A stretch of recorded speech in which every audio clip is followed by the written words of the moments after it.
Le coup de poing ne fut jamais physique. Il était institutionnel, invisible, implacable. Ce jour-là, à 14h47 précise, une femme noire d'apparence ordinaire passa les portes vitrées du palais de justice central de Lyon. Elle ne portait ni robe ni insigne, juste un tailleur gris-perle et un regard que seuls les plus puissants savaient tenir. Le chef de sécurité, Franck Delorme, 49 ans, ancien militaire décoré et responsable des accès du bâtiment depuis plus de 14 ans, ne leva même pas les yeux lorsqu'il hurla « Contrôle renforcé. Vous là-bas, mettez-vous contre le mur. » Elle s'exécuta sans broncher. Il s'approcha, posa brutalement ses mains sur elle et la força à passer sous l'arche métallique avec une brutalité que les caméras allaient bientôt immortaliser. « Vous pensez pouvoir faire comme bon vous semble ici ?» aboya-t-il. Ce qu'il ignorait, c'est que la femme face à lui n'était pas une simple justiciable.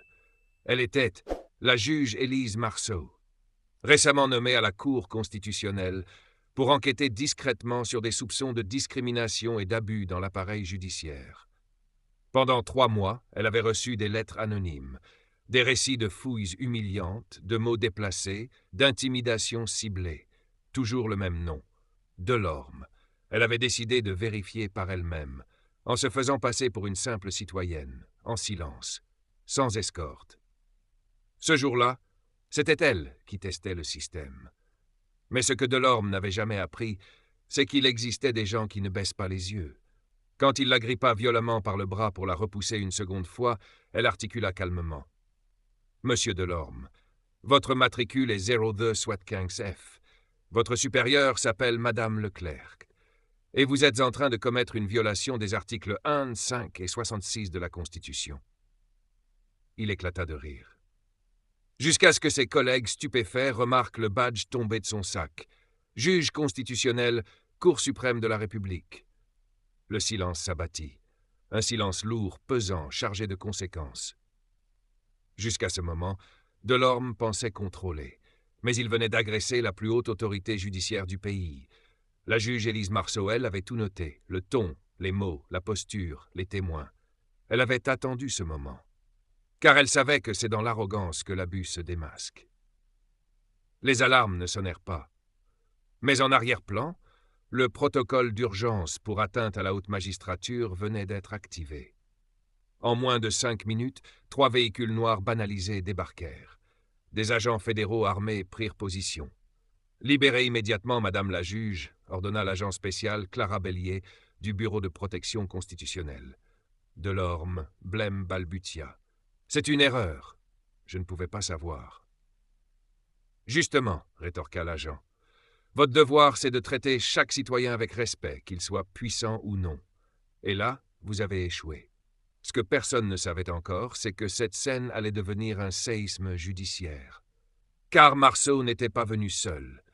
Elle portait sur elle une caméra discrète. Et ce que l'on y verrait, humiliation, usage abusif de la force, discrimination manifeste, allait faire trembler l'édifice tout entier. Delorme venait de commettre l'irréparable, mais ce n'était que le début.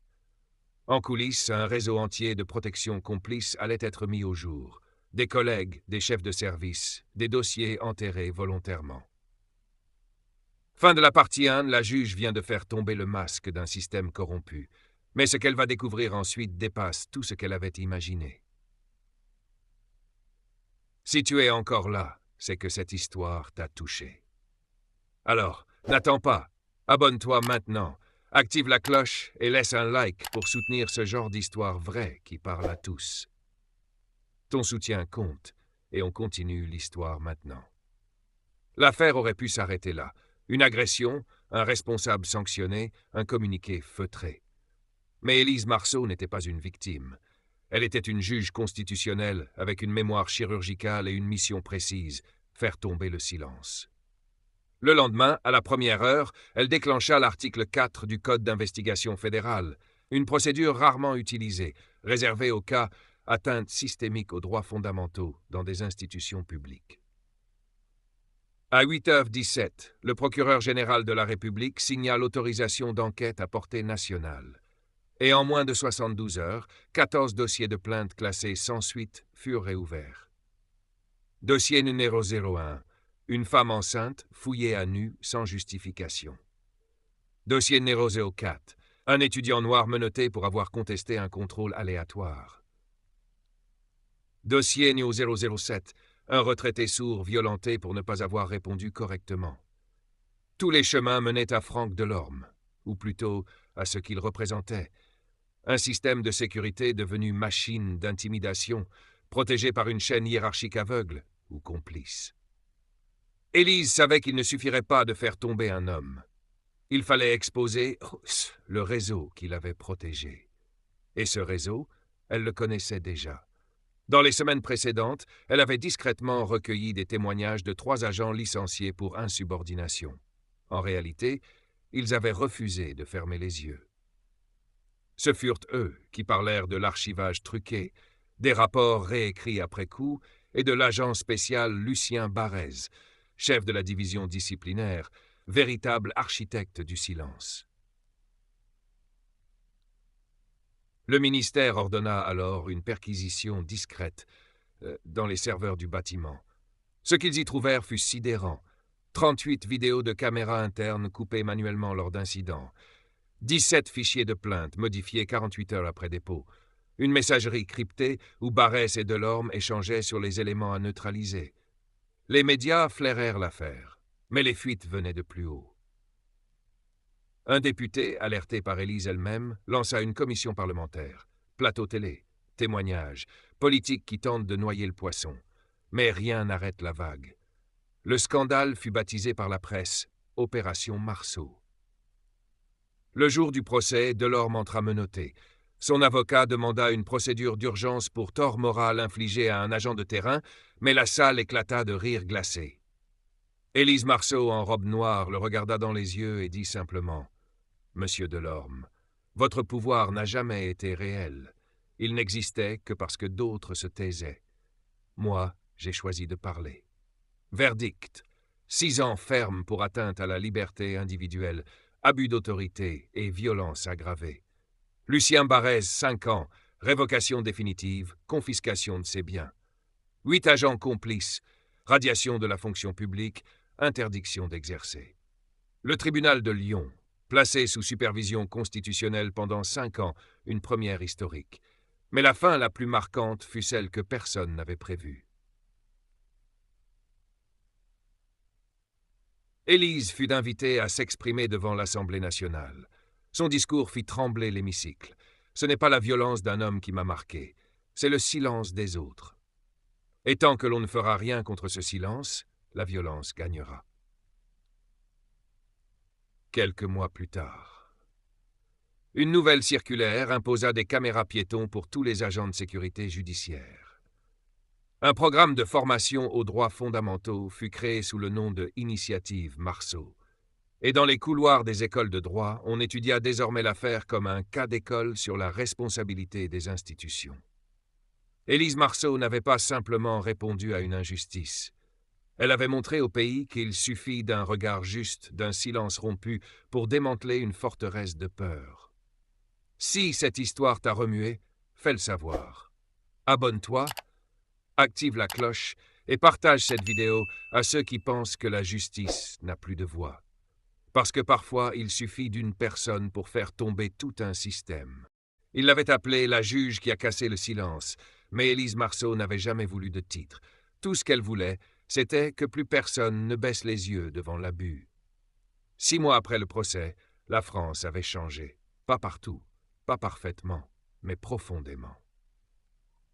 Une loi d'urgence sur la transparence des services judiciaires fut votée à l'unanimité. Caméras embarquées obligatoires pour tous les agents en uniforme. Enregistrement archivé 5 ans minimum. Procédure de dépôt de plainte simplifiée et accessible en ligne. Création d'une autorité indépendante des abus de pouvoir. Et au cœur de cette transformation, le programme Marceau. Module d'apprentissage républicain sur la citoyenneté, l'éthique et l'usage de l'autorité. Il fut intégré dans toutes les écoles de police, de gendarmerie, de magistrature. Des milliers de jeunes recrues découvrent aujourd'hui l'histoire d'Élise Marceau, non pas comme un drame, mais comme un acte de courage citoyen. En janvier, Elle fut invitée à prononcer le discours de clôture de la conférence sur les droits fondamentaux en Europe, à Bruxelles. Ces mots résonnèrent comme un appel à la conscience. On ne devient pas un tyran en portant une arme. On le devient quand plus personne n'ose dire non. Le courage, ce n'est pas de punir. Le courage, c'est de se dresser. Je ne suis pas tombé. J'ai tenu debout pour ceux à qui on a toujours demandé de plier. Ce soir-là, des millions de téléspectateurs restèrent figés devant leur écran, et dans des familles qu'elles ne connaissaient pas, des enfants lui posèrent cette question simple. « Maman, c'est quoi le courage ?» Et les mères répondirent « C'est refuser de se taire, même quand on a peur. » Quelques années plus tard, une jeune femme noire entre dans le bâtiment flambant neuf de l'Institut national de la justice éthique. Elle s'appelle Malika. Son père fut une des victimes oubliées du système que Marceau a révélé. Elle est là, aujourd'hui, pour devenir avocate. Au mur, un portrait en noir et blanc encadré. En dessous, cette phrase « La loi ne protège personne si elle oublie de regarder », juge Elisma. Marceau n'a pas changé le monde. Elle a juste tendu un miroir. Et ce que la France y a vu l'a obligée à changer de visage. C'est ça l'héritage. Pas une médaille, pas un monument, mais des gens qui, grâce à toi, ne vivront plus dans la peur. Des lois qui rappellent aux puissants que personne n'est intouchable. Des voix qui, parce que tu as parlé, osent maintenant s'élever. Merci à celles et ceux qui refusent l'indifférence. Merci à toi, Élise. Si cette histoire t'a inspiré, abonne-toi, laisse un like et partage cette vidéo à quelqu'un qui pense que sa voix ne compte pas. Parce que cette voix peut changer un pays.